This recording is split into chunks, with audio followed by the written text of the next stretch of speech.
Merci, Monsieur le Président. Oui, tout à fait, c'est le même sujet qui sera évoqué ici. Nous avons appris par voie de presse la fermeture exceptionnelle de la maison départementale des personnes handicapées du Nord du 10 au 13 avril. Sans vouloir engager une polémique, nous regrettons que les élus de cet hémicycle n'en aient pas été informés de ce type de mesures sur la communication du Président qui aurait pu être possible ou lors des dernières commissions. Nous le savons, la situation de la MDPH n'est pas simple et ne l'a jamais été. Plus grande MDPH de France, elle connaît chaque année une forte croissance de son activité, ce qui vient d'être énoncé. Ces dernières années, que ce soit sous la précédente majorité ou la majorité actuelle, des mesures ont été régulièrement prises pour faire face à l'accroissement de ces demandes. Mais malheureusement, il y a un allongement de délai de traitement. Les effectifs ont été renforcés. Des investissements ont été réalisés avec l'objectif notamment de dématérialiser les démarches et de numériser les dossiers. Des antennes ont été ouvertes, à Valenciennes et à Dunkerque notamment.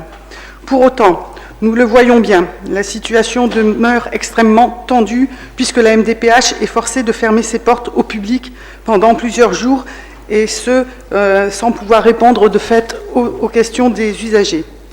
Au regard de la situation, nous soulevons donc quelques interrogations et points de vigilance. Tout d'abord, au niveau des conditions de travail et de management.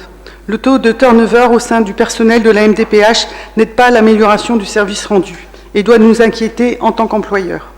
Ensuite, sur la dématérialisation, ce chantier est régulièrement évoqué. Il est en cours, mais concrètement, où en sommes-nous?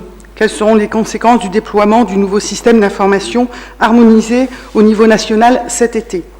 Sur la question des moyens, notre collectivité est bien évidemment en première ligne.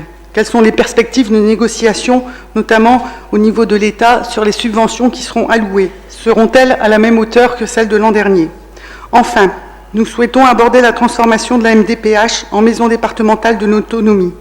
Nous n'avions pas d'hostilité de principe, mais nous sommes soucieux à ce que cela n'entraîne pas de dégradation de la qualité du service rendu.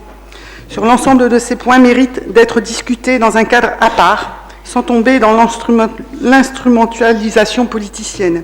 C'est pourquoi, Monsieur le Président, comme le prévoit notre règlement intérieur, nous souhaiterions qu'une commission spéciale voie le jour pour discuter de la situation et des évolutions en cours pour la MDPH. Merci de votre attention.